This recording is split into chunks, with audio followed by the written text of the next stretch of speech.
काहीतरी सांगा.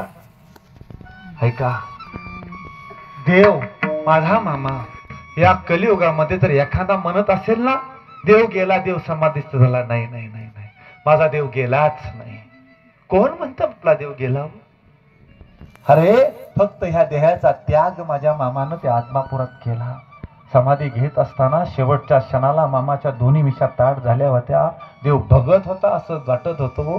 प्रसंग खूप मोठा आहे. देव आपला गेलाच नाही. या कलियुगाचा चिरंजीवी देव म्हणजे माझा बाळू मामा आहे.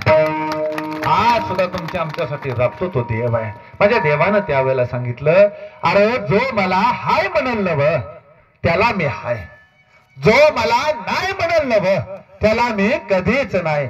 हिरवी झाडे उभ्या उभ्या महाप्रलयानं महाविनाशानं पेटतील, त्या दिशी मी नाही असं समजा. तोपर्यंत जगाच्या पाठी कुठून बी हात मारा, आत्मापूरचा मामा अखंड तुमच्या टाचाखाली उभा आणि अखंड तुमच्या टाचाखाली आज उभा राहतो देव. फक्त माझ्या देवाला काहीच लागत नाही. माझ्या देवाला फक्त सेवा लागती, फक्त राबणं लागतं, फक्त कष्ट करणं लागतं.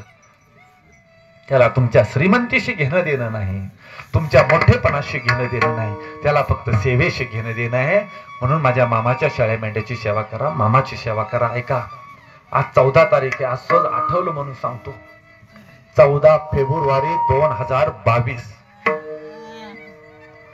सुजित घोडे नावाचा बारामतीच्या शेजारी गुणवडी नावाचं गाव आहे. आणि त्या पोराला 14 फेब्रुवारीला 2022 मुलगी जन्माला आली. नाव ठेवलं सुदिमा. सुदिमा असं काहीतरी नाव ठेवलं. पोरगी जन्मल्यापासून आजारी आहे. पोरगी जन्मल्यापासून आजारी आहे. दवाखाने चालू आहेत. 3 महिन्याची पोरगी असताना रिपोर्ट जेव्हा चेक केलं तेव्हा रिपोर्ट आले, त्या पोरीची उजवी किडनी फेल होती.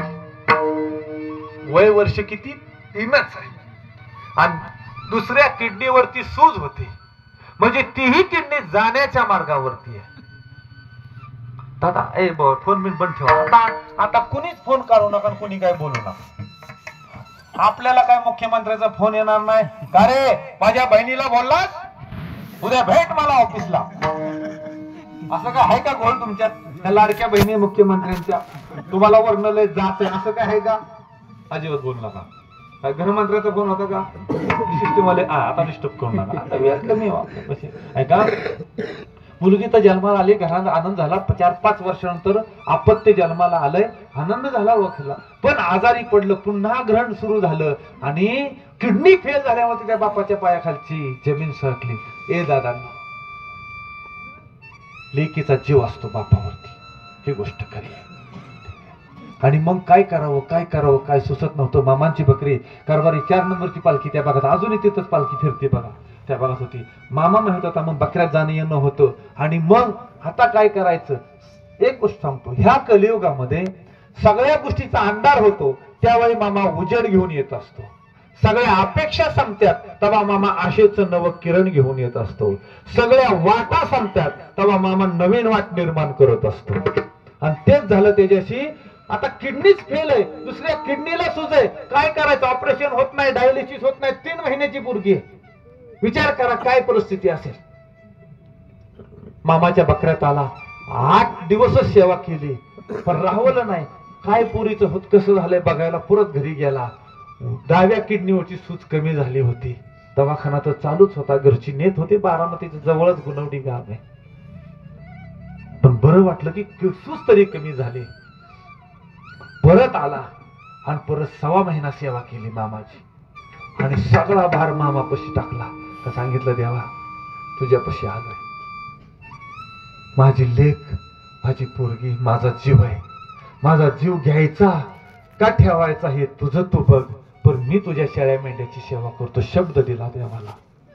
देवाला शब्द दिला. मला 1.25 महिना सेवा केली. त्या 1.25 महिन्यात घराकडे गेला नाही. पुरीचं काय होतंय बघितलं नाही, काय झालं बघितलं नाही. चालू आहे सेवा आपली, चालू आहे. 1.25 महिन्याचा नारळ घेतला, घरी गेला.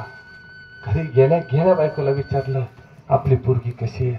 बायकोने सांगितलं की आता तरी बरी आहे, अजून किडनी खराबच आहे पण काम करते. दुसरी किडनी व्यवस्थित चांगली झालेली आहे पण बरी आहे. 2-4 महिने राहिला, पण नाही राहावलं, कारण त्याला खात्री होती की ह्याच्यातून एकच सोडू शकतो. या सध्याच्या कलियुगामध्ये काळाच्या जबड्यातून सोडवणारा एकमेव देव म्हणजे माझा भाऊ. हे माई दादांनो, पुन्हा बकऱ्यात गेला आणि जवळजवळ 2.5 महिने तिथं थांबला. 6 महिने पूर्ण झाली होती. 2.5 महिने थांबला आणि जेव्हा घरी माघारी आला, त्या 2.5 महिन्यात घराशी संपर्क नाही, घराला विचारणं नाही, काही नाही, काय जसं होईल तसं होईल. सगळा भार मामावर, तुका म्हणे घालू तयावरी भार, वाहू हा संसार देवा पायी. सगळं त्या लेकरं व्हायलं. आणि पण एक नियम होता, सकाळपासून संध्याकाळी मी माऊलीची सेवा करायची, बाकी काही करायचं नाही, कसला डोक्यात विचार नाही. 6 महिने झालं, 2.5 महिन्यानं कारभाऱ्यांची परमिशन घेतली. एक सांगू का सगळ्या मेंढक्यांना, तुम्ही 2 दिवस सेवा करा, तुम्ही 10 दिवस सेवा करा, पण परवानगीशिवाय घरी जायचं नाही. सेवा रुजूच होणार. बिना परवानगीचं गेला सेवा रुजूच होणार नाही. ठीक आहे. कारभाऱ्यांची परवानगी घेतली, नारळ भेटला आणि घरी आला. हे माई दादांनो, 6 महिने झालं होतं, घरामध्ये रिपोर्ट पडलं होतं. 4च दिवस अगोदर येऊन रिपोर्ट चेक केलं तर पुरीला रिपोर्ट घरी पडलं होतं. 6 महिने झाले घरी आला. आल्या आल्या पहिला प्रश्न विचारला बायकोला की काय झालं माझ्या पुरीचं कशी तब्येत. डॉक्टर काय म्हणले. बायकोच्या तोंडातनं शब्द निघत होता, बायकोच्या तोंडातनं धारा, डोळ्यातनं धारा लागल्या होत्या. बायकोनं रिपोर्ट दाखवला, इंग्लिश वाचता येत नव्हती. आणि मग बायको सांगायला लागली, अहो म्हणली आपल्या पुरीच्या दोन्ही किडन्या पहिल्या सारख्या चांगल्या झाल्या, तो डॉक्टरने नॉर्मल रिपोर्ट दिलाय. 2 वर्ष आज ती पोरगी 3रं वर्ष तिला चालू झालंय. 3रा वाढदिवस आहे त्या पुरीचा आज. तिच्या दोन्ही किडन्या ठणठणीत आहे. आणि त्या दिवसापासून, त्या 6व्या महिन्यापासून आणि आज तागायत त्या पुरीला सर्दी नाही, पडसं नाही, का ताप नाही, का खोकला नाही, गोळी नाही, का इंजेक्शन नाही, का वाफ नाही. खोटं वाटत असेल, माझ्यापाशी नंबर आहे, नंबर देतो, फोन करून विचारा. ह्या कलियुगामध्ये ह्या मामाच्या शेळ्या मेंढ्याची सेवा केली, त्याच्या मेंढक्यांची सेवा केली, तर त्याचं हे फळ, त्याचा पगार देणारा देव. त्यावेळेला सुद्धा कर्मरेषा पुसत होता. आज सुद्धा माझ्या देवानं कर्मरेषा पुसलेली आहे. फक्त देवाला सेवा लागते. माझा देव बकऱ्यामध्ये, म्हणून सुंदर अशी सेवा करा. आणि उन्मत्तालाही सोडलं नाही. हा देव वेगळाच आहे. हा देव वेगळाच आहे. मामाची यात्रा 1932ला सुरू झाली. 31ला आकाशवाणी सुरू झाली आणि 32ला मामाने मेतक्यामध्ये यात्रा सुरू केली. मेतक्या गावाच्या पश्चिमेच्या बाजूला नदीच्या काठ्याला यात्रा सुरू होती मामाची.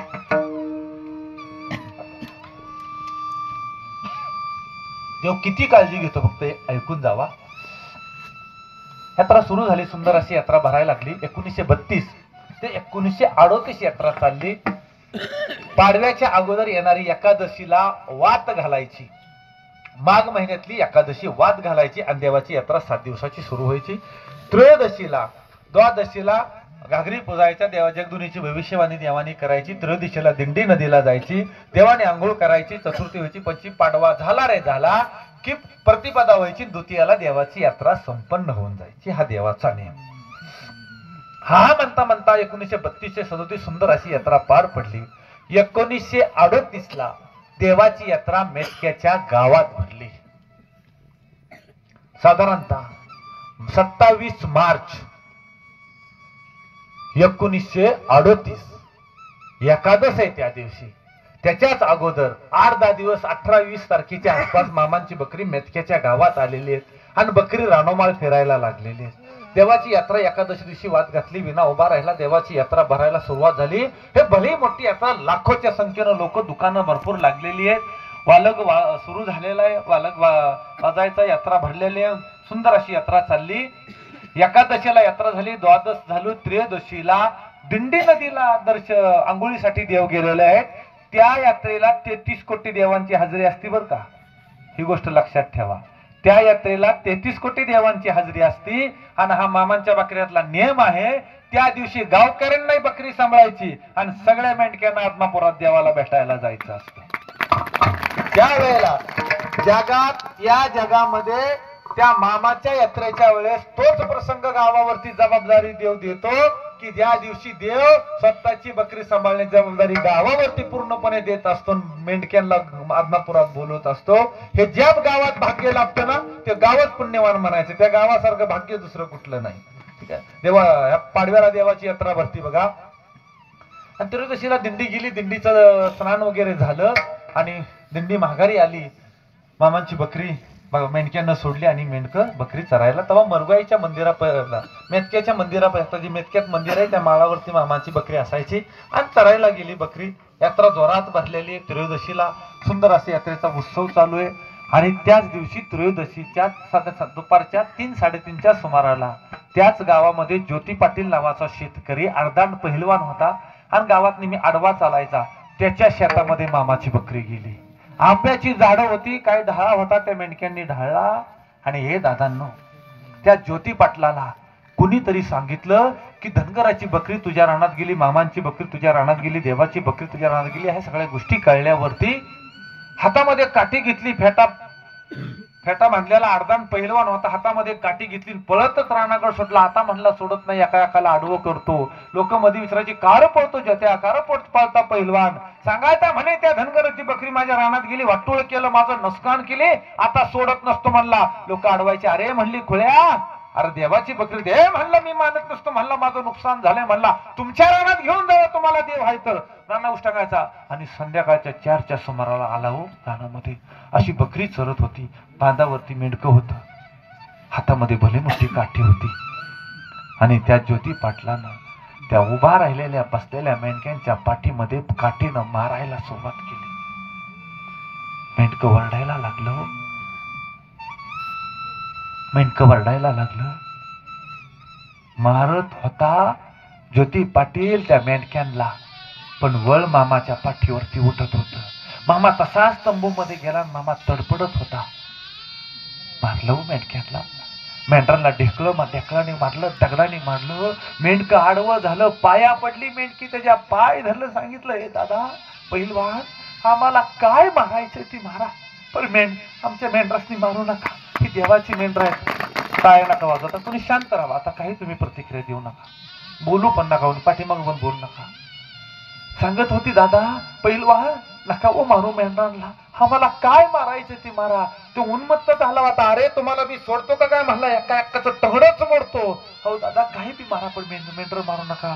कशी बशी मेंढर हाकलून काढली, माळावरती बकरी नेली हो मेंढक्यानं, पाठीवरती मारलं होतं. सगळी डोळं पुसत होती. संध्याकाळची 5:30-6 वाजले आणि सगळ्यांना ठरवलं, आपल्या देवाला सांगायचं नाही. आपल्या देवाला जर सांगितलं ना की आपल्याला मारलं तर देवाला लय वाईट वाटल. देवाला कळता कामा नाही, देवाची यात्रा भरली, या यात्रामध्ये इस्कूड होईल. सगळं मेंढकं बकरी घेऊन आलं, तंबू वाघरीमध्ये बकरी डालली हो दादांनो. सगळं झालं. संध्याकाळी 8-8:30ला पंक्ती बसल्या, समजा मेंढकं जेवाय बसलं. पण त्या दिवशी पंक्तीला देव बसला नाही. साल 1938 देव पंक्तीला बसला नाही. समद्याला जीव घातलं. समधी जीव उठल्यावरती देव गेला, तंबू मध्ये गेला आणि तंबूचा पडदा लावून घेतला हो देवाने. नाही तर देव 12 वाजल्याशिवाय तंबूच्या हात जात नव्हता. पण बेराडातल्या माणसाला माहित होतं की देव जेवला नाही. बेराडातनं ताट आलं व देवासाठी.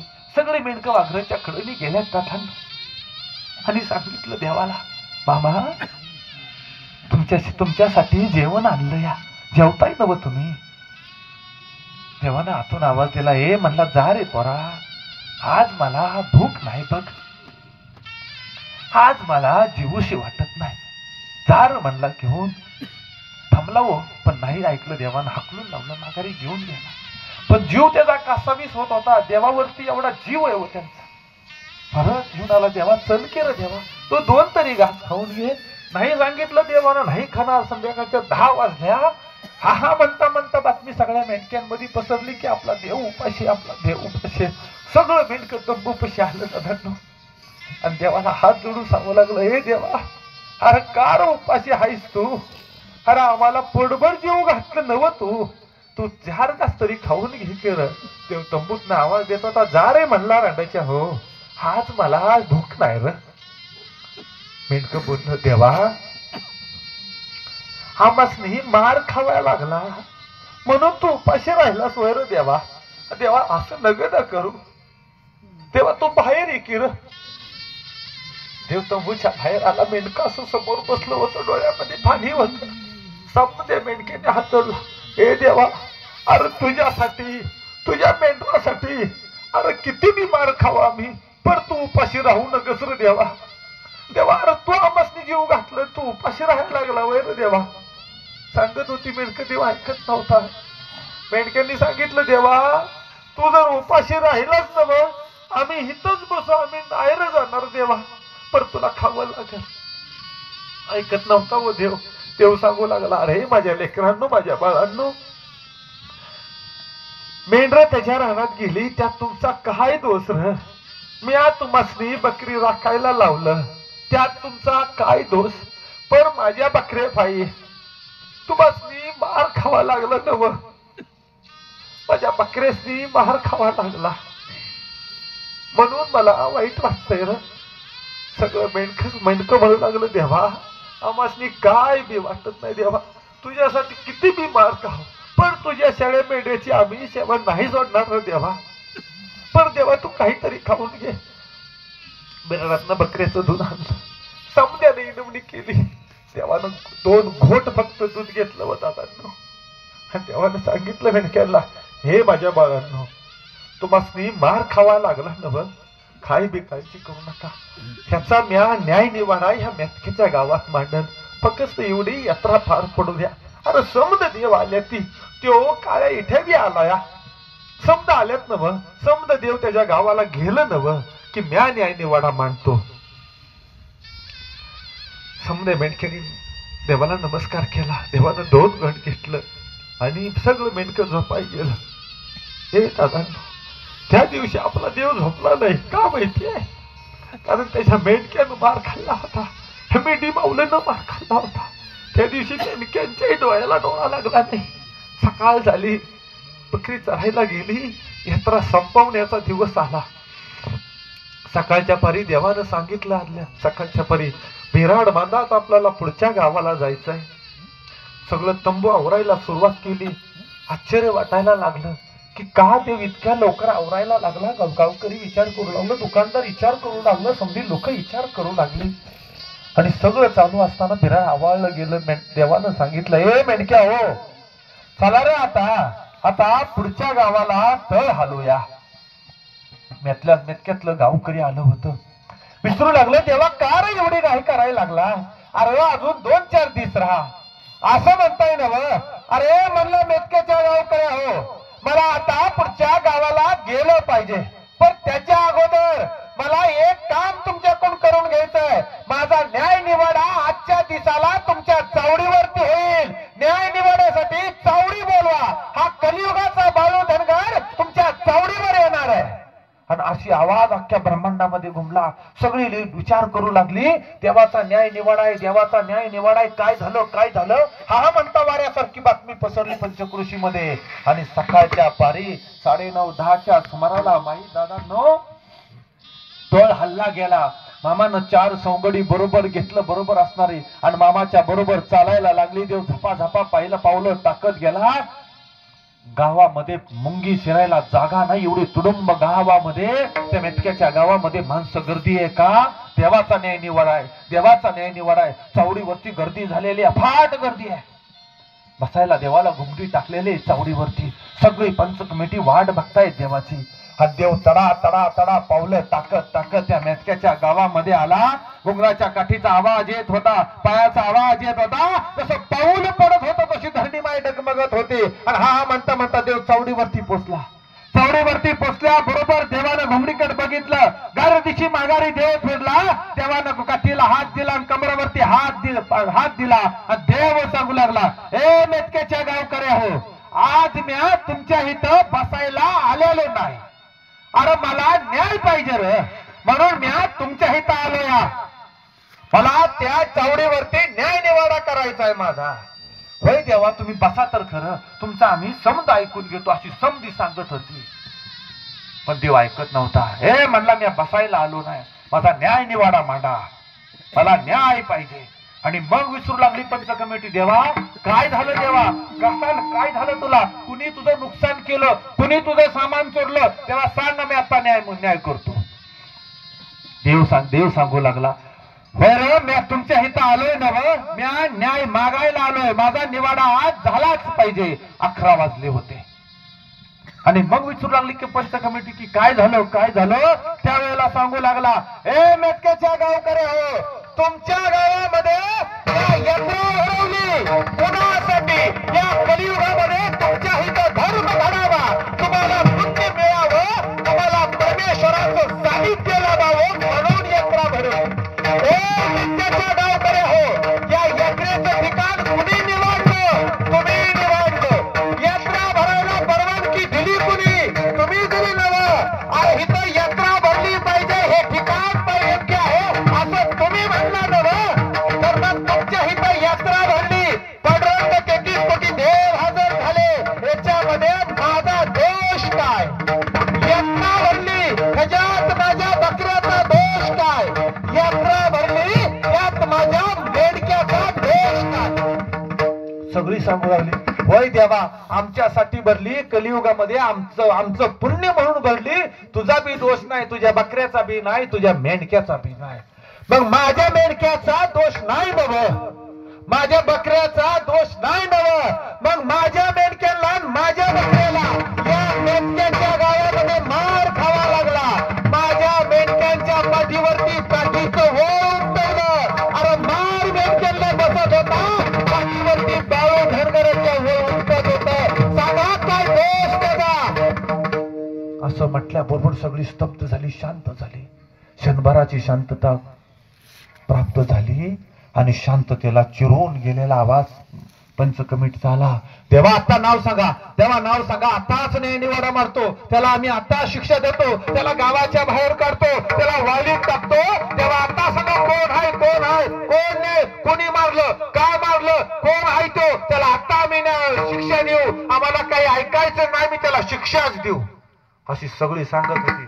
पुन्हा शांतता निर्माण झाली, सगळे अवाक होऊन चालली, सगळे तोंडात बोट घातली. देवाच्या बकऱ्याला मारावं, देवाच्या मेंढक्याला मारावं, देवाशी भांडणं करावी, अरे हा काय न्याय म्हटली, हा देव आला आणि देवाचं काय पाप घडून ठेवलं. आणि या सगळ्या शांततेला बेदत एक आवाज केला आणि गर्दीमधून ज्योती पाटील उभा राहिला. 5.5 पावणे 6 फूट उंची आहे, हडदाड शरीर एष्टी आहे, कोट घातलाय, धोत्राचा सोगा हातात धरलाय, फेट्याचा सोगा खाली असा माग टाकला आणि ज्योती पाटलांना आवाज दिला, कोण हाय मेटक्यातला? तो ज्योती पाटलाचा न्याय निवाडा करतोय. ए म्हणला पंचा हो, अरे देव तुमचा हाय नव, मग तुमच्या घरला न्या. माझं काय नुकसान केलं? माझं नुकसान केलं म्हणून मी मारलं, आणि कोण माझा न्याय निवाडा करतो त्याला हिताच गाडतो. आणि चालत आला पुढे.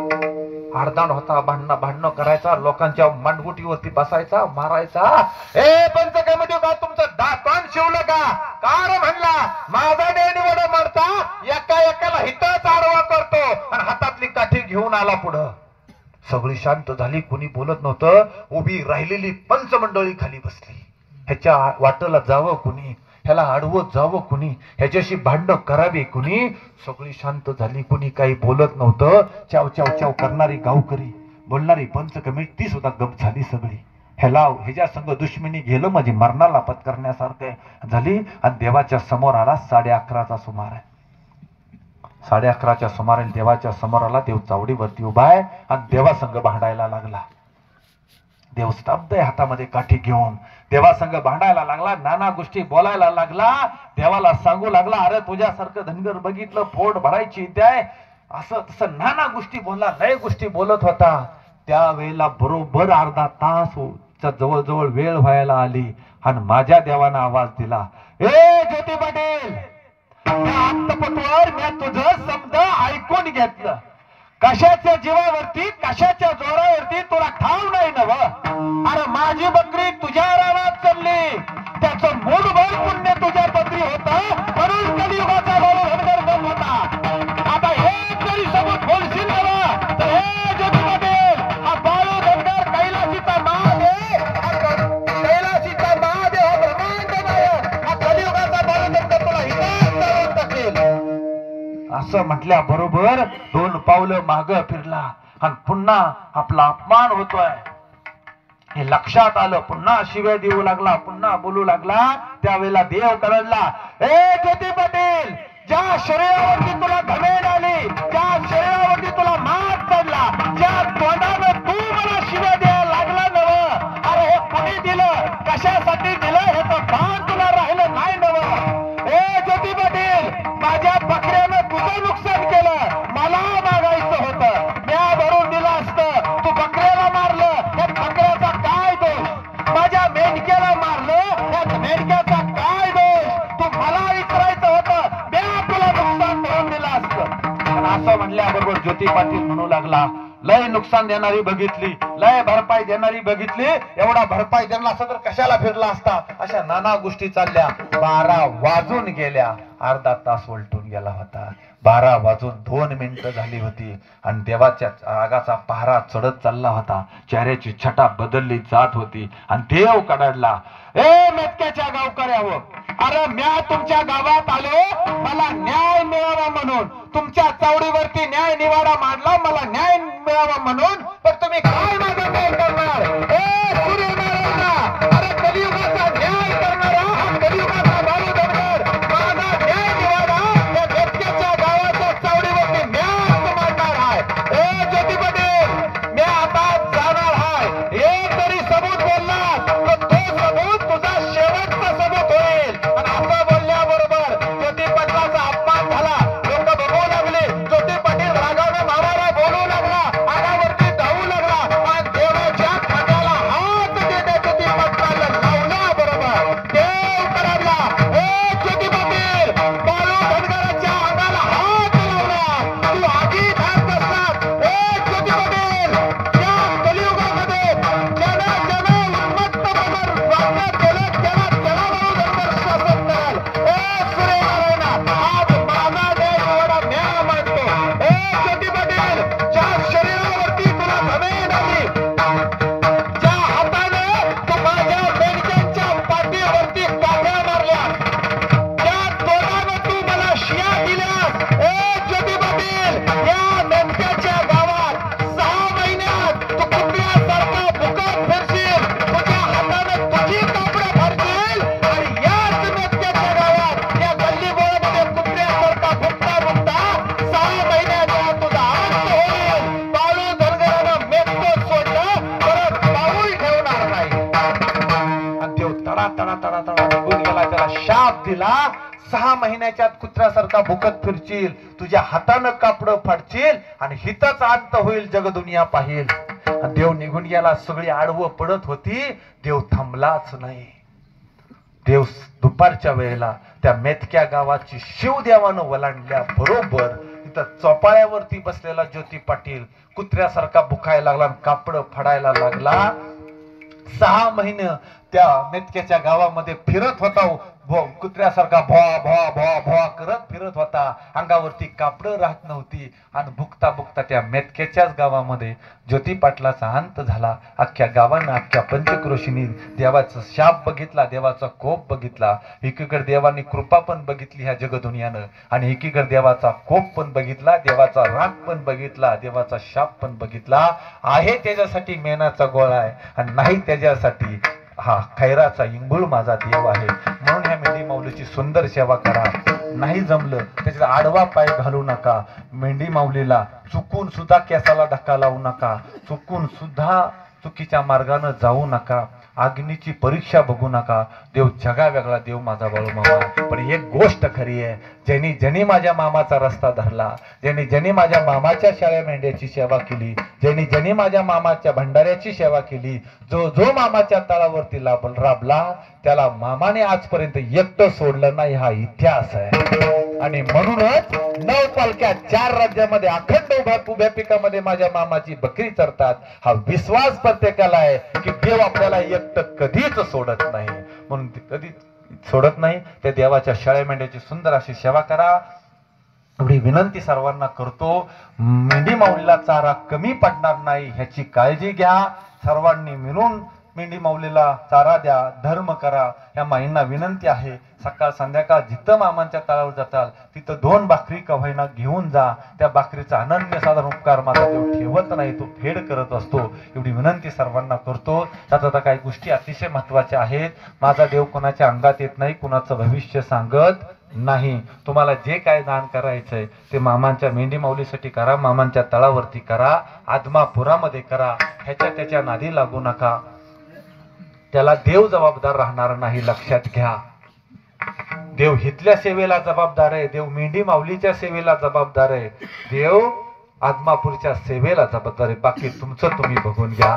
दुसरी अतिशय महत्वाची गोष्ट, गेल्या वर्षी मी त्याच्यावरती बोललो होतो, 1-2 मिनिटात सांगून जातो. हे प्रत्येकानं डोक्यात ठेवा.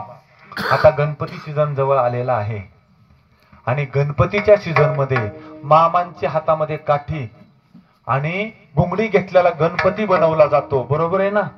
गेल्या वर्षी होते. हा गणपती बनला नाही ह्यासाठी आम्ही प्रयत्न करायचे. त्या कारागिराला हा गणपती बनवून द्यायचा नाही आणि बनला असेल तर त्याला तो विकून द्यायचा नाही आणि आम्ही सुद्धा विकत घ्यायचा नाही. मला सांगा, मामा 10 दिवस पुजायचा आहे का आयुष्यभरासाठी पुजायचा आहे? बोला. आयुष्यभरासाठी पुजायचा आहे ना? गणपतीला गणपती राहू द्या आणि मामाला मामा राहू द्या. मूर्तीचं विद्रुपीकरण करू नका. कोणाला एवढं सामर्थ्य? कारभारी जेवण बदलाय निघालेत लोक. अरे काय अधिकार आहे का त्याला घडवण्याचा? जगाला घडवणारा माझा देव मामा आहे. आम्ही काय त्याला घडवावं? तुम्ही आम्हाला घडवणारा देव आहे. त्याच्यामुळे मामांच्या मूर्तीचं विद्रुपीकरण थांबलं पाहिजे. ही सर्वांनी लक्षात, ही तुमची आमची जबाबदारी आहे. उद्या तुम्हाला दिसलं, तुम्ही नाही बोललात तर देव तुम्हाला विचारेल, अरे तुला दिसलं नाही का? तुझं तो डोळं बंद होतं का? तोंड शिवलं होतं का? काय उत्तर आहे तुमच्यापाशी? ती सुद्धा मामाची सेवाच आहे. त्यामुळे ती विद्रुपीकरण थांबलं पाहिजे. एवढी एक विनंती करतो. जाता जाता एक विनंती आहे, देवाचा उपकार, संतांचा उपकार, आई बापाचा उपकार विसरू नका. जेवण करताना ह्या शेतकऱ्याचा आभार मानायला विसरू नका आणि झोप घेत असताना सैनिकांचा आभार मानायला विसरू नका.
देश टिकला, धर्म टिकला, तुम्ही आम्ही टिकू. देशाचा धर्माचा अभिमान बाळगा, सैनिकांचा अभिमान बाळगा. जगताना जाण आणि भान ठेवा. मुलींची गर्भामध्ये हत्या करू नका. सुंदर अशी आईबापाची सेवा करा. घरातल्या आईबापाच्या चेहऱ्यावरचा हसू आणि समाधान हीच घरातल्या देवाची देवपूजा आहे. जाण आणि भान ठेवा. दादा एक विनंती आहे, हे माई दादांनो, सेवा संपल्यानंतर कृपया पाया पडू नका. मी महाराज नाही, मी कीर्तनकार नाही, मी प्रवचनकार नाही, मी शास्त्राचा अभ्यासक नाही, मी माझ्या मामाचा गडी आहे. त्या मामानं फक्त बुकण्याचं काम दिलंय तेवढं काम मी करत असतो. पाया पडायचे माझ्या मामाच्या पडा, माझ्या कारभाऱ्यांच्या पडा, माझ्या पाया पडून आमच्या अंकाराला खत पाणी घालू नका. हा द्यायचा नाही, एक आशीर्वाद द्या माझ्या माई दादांनो. या मेजर करून अखंड मामाची सेवा घडो आणि गेलो ना तरी मामाच्या चरणाची सेवा घडो, एवढा एक आशीर्वाद तुम्ही सर्वांनी द्या. आता सर्वांच्या वतीनं, सगळ्यांच्या वतीनं 9 तारखेला मामांचे मानाचे भाकणूककार हलसिद्धनाथ बाळूमामा विठ्ठल बिरदेवाचे मानाचे भाकणूककार बाबूराव कृष्ण ढोणे महाराज यांचं रविवारी भीष्म द्वादशीच्या दिवशी देवाच्या चरणावरती ते लीन झालेले आहेत. आपण सर्व त्यांना भावपूर्ण श्रद्धांजली अर्पण करूया.